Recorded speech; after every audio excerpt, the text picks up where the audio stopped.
Praise the Lord, தேவ மக்களே. இந்த காலவேளையிலே நம்ம அப்பாவின் சமூகத்திலே ஆராதிப்போம். நமக்கு வாழ்வு கொடுப்பார். துயரத்தில் கூப்பிட்டேன், உதவிக்காய் கதறினேன், அழுக்குரல் கேட்டீரையா. துயரத்தில் கூப்பிட்டேன், உதவிக்காய் கதறினேன், அழுக்குரல் கேட்டீரையா. குனிந்து தூக்கினே, பெரியவனாக்கினே, உமது காருண்யத்தான். குனிந்து தூக்கினே, பெரியவனாக்கினே, உமது காருண்யத்தான்.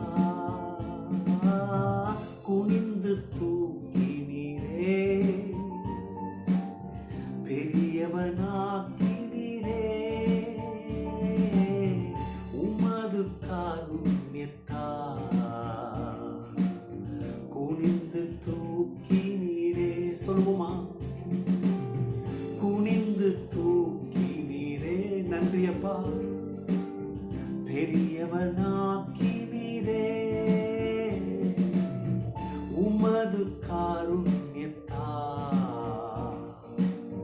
குனிந்து தூக்கினீரே.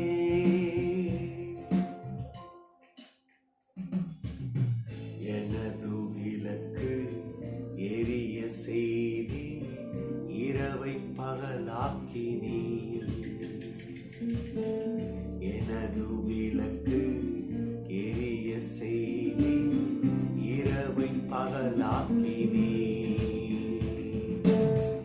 எரிந்து கொண்டிருப்பேன் எப்போதும் உமக்காய், என் ஜீவன் பிரியும் வரை. எரிந்து கொண்டிருப்பேன் எப்போதும் உமக்காய், என் ஜீவன் பிரியும் வரை. எரிந்து கொண்டே இருப்பேன், சொல்றீங்களா? எப்போதுமே உமக்காய், என் ஜீவன் பிரியும் வரை. உமக்காக எரிந்து கொண்டே இருப்பேன், எரிந்து கொண்டே இருப்பேன். எப்போதுமே உமக்காய், என் ஜீவன் பிரியும் வரை. எரிந்து கொண்டே இருப்பேன்.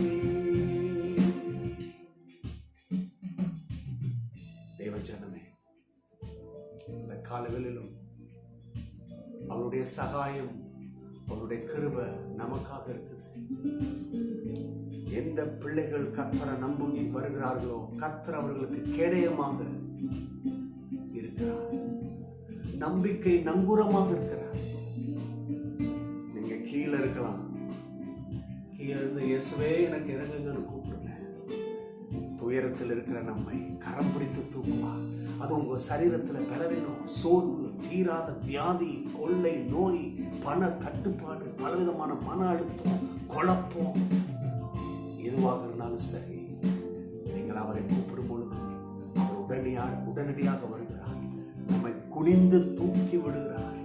வாழ வைக்கிற தெய்வம் நம்மளை ஆறுதல் படுத்துவார். ஓ நன்றி. தூயவர் தூயவரே, துதிக்கு பாத்திரரே, ஆறுதல் நீதானையா.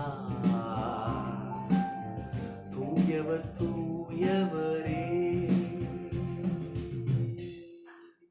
இயேசுவே, இன்றைக்கும் முத வார்த்தையினாலே எங்களை பலப்படுத்துங்க. ஒவ்வொருவரும் அவர்கள் பலன் கொண்ட நகரமாக செல்ல வேண்டும். அவங்க இருதயத்தை ஸ்திரப்படுத்துங்க. ஆமென்.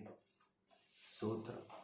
ஒரு வார்த்தை கேட்டுக்கொண்டிருக்கும் பொழுதே அடையாளங்கள், அற்புதங்கள், அதிசயங்கள், சுகம், தேவ கிருபை உண்டாகட்டும். ஆமென். ஆமென். நம்புறீங்களா?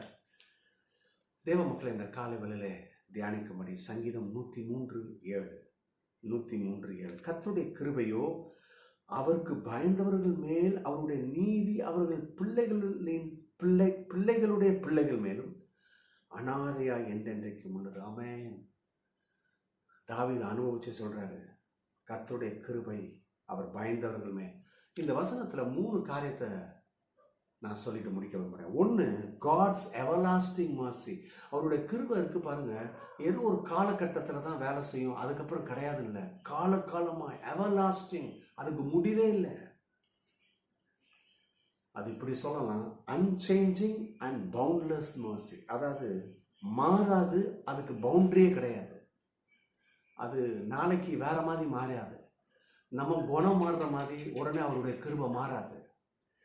அது போல கர்த்தர் ஒரு எல்லை வச்சிருக்கிறாரு, அந்த எல்லையோட நிறுத்திடுவார். இல்லைங்க, பவுண்ட்லெஸ், அன்சேஞ்சிங் அண்ட் பவுண்ட்லெஸ். நம்புறீங்களா? இந்த கால வேளையில் இருக்கிற இடத்துல அவருடைய கிருபையை பார்த்து, இயேசுவே உமது கிருபைக்கு நன்றி, உமது கிருபையை நம்புறேன், உமது கிருபையை தான் நான் வாஞ்சிக்கிறேன்னு வாஞ்சிங்க, கர்த்தர் உங்களை நடத்துவார். 2வது, இந்த வசனத்துல த கண்டிஷன் ரெவரண்ட் ஹார்ட். அதாவது என்னது? பயப்படுகிற, கர்த்தருக்கு பயப்படுகிற இருதயம். அப்போ பயப்படுற இருதயம் எவ்வளவு முக்கியம்? எதுக்கு பயப்படுறது? கர்த்தருக்கு பயப்படுறது. எப்படி? அடிச்சிருவாரு, குத்திடுவாரு? இல்லை, அப்படி இல்லைங்க. those who fear him not in a sense of terror, பயந்து இல்லை, but in deep reverence and love for God. முழு இருதயத்தோடு கூட, முழு ஆத்மாவோடு கூட, முழு இருதயத்தோடு கூட அவரை நேசிக்கிற அந்த பயம். ஐயோ, நான் அவரை நேசிக்கிறேன், அவரோட அன்பு மாறாது, நான் அவரை தான் வாஞ்சிப்பேன், அவர் வார்த்தையை தான் கேட்பேன், அவர் சொல்றதான் கேட்பேன், அவரை தான் பிரியப்படுத்துவேன், அந்த பயம். ஏன்னா அவருடைய அன்பு அன்கண்டிஷனல். நான் விழுந்து குப்பையில் கிடந்தேன், தூசியா கிடந்தேன், என் மேல கோபாக்கின தான் கிடந்தது, ஆனா என்ன தூக்கி எடுத்து வாழ வைக்கிறாரு. சமீபத்தில் ஒரு சின்ன காணொளி பார்த்தேன். ஒரு சிறிய நாய்க்குட்டி பப்பு, அது எப்படியோ தவறி போய் ஒரு சேறு நிறைந்த இடத்துல விழுந்துருச்சு பாருங்க. அது மாத்திரமல்ல, அது எந்திரிக்க முடியல. 2வது, அந்த பகுதியில் பலவிதமான செல்ஸ் இருந்திருக்கு பாருங்க, அந்த பூச்சிகள். அந்த பூச்சி எல்லாம் அந்த நாய்க்குட்டி மேலே ஏறிடுச்சு. அது மூச்சு விட முடியாமல் அப்படி கிடக்குது. அந்த தருவாயில் ஒருத்தர் அதை எடுத்து, அதை முழுசாக அதை குளிப்பாட்டி க்ளீன் பண்ணி அந்த செல்ஸெல்லாம் எடுத்து, செல்ஸை எடுக்கிறாங்க. நான் பார்த்தேன் பாருங்க, ஃபுல்லாக பார்த்தேன். அப்படி பேட்சாக அப்படி சதை கலந்து வருது, அப்படி பேட்சாக முடியே இல்லை, முடி எடுக்கிற அளவுக்கு ஆயிடுச்சு. பார்க்கறதுக்கு அருவருப்பாக இருந்தது. ஆனால் அந்த மனுஷன் பாருங்க, அதை எடுத்து சுகப்படுத்தி அதை கொஞ்ச நாள் கழிச்சு திரும்பியும் காமிக்கிறாரு. அந்த நாய்க்குட்டியான்னு அவ்வளோ ஆச்சரியமா, அவ்வளோ நல்ல பொலிவா, செழிப்பா. ஏன் இந்த உதாரணத்தை சொல்கிறேன்? இப்படி தான் நம்ம கடந்தோம். நம்மளை அவர் நேசிச்சாரு பாருங்க. இதை காட்டிலும் மோசம். அதனால ஏதோ சகதி, ஏதோ செல்லு, இந்த பாவம் இருக்கு பாருங்க, சாபம் இருக்கு பாருங்க, அது ஒரு மனுஷனை அலங்கோலம் ஆக்கிரும், விரும்பவே முடியாது. அந்த கண்டிஷன்ல நம்மளை விரும்பி அவர் எவ்வளோ பெரிய கிருபை பாராட்டியிருக்கிறார். கரங்களை தட்டி கர்த்தருக்கு நன்றி செலுத்துவோம். ஆமென். 2வது என்ன கண்டிஷன்னா, the fear the Lord means to honor him. அந்த ஃபியர்ன்றது என்னன்னா, அவரை கனப்படுத்துறதுங்க. அவர் என் தலைவர், என் மீட்பர், என் ராஜா. 2வது ஃபியர்னா வாக் இன் ஒபீடியன்ஸ், கீழ்ப்படுதல்ல நடக்கிறது, அதான் ஃபியர். அவர் என்ன சொன்னாரோ அதை கேட்டு நடப்பேன். எத்தனை பேருக்கு சொல்றது வழங்குது? 3வது blessing for generation, ஆசீர்வாதம் நமக்கு மாத்திரம் இல்ல, generation. our faithfulness today has an impact on future generation. நம்முடைய அந்த உண்மையா இருக்கிறோம் பார்த்தீங்களா, கர்த்தரை உண்மையா சேவிக்கிறோம் பார்த்தீங்களா, நமக்கும் ஆசீர்வாதம், நம்முடைய சந்ததிக்கு ஆசீர்வாதம். அதுதான் the blessing for generation. தயவுசெய்து பிரியமான மக்களே, கவலைப்படாதீங்க, கர்த்தரை நம்புங்க, கர்த்தரை சேவிங்க, நீங்களும் ஆசீர்வதிக்கப்படுவீங்க, உங்க சந்ததியும் ஆசீர்வதிக்கப்படும். God bless you. Bye bye.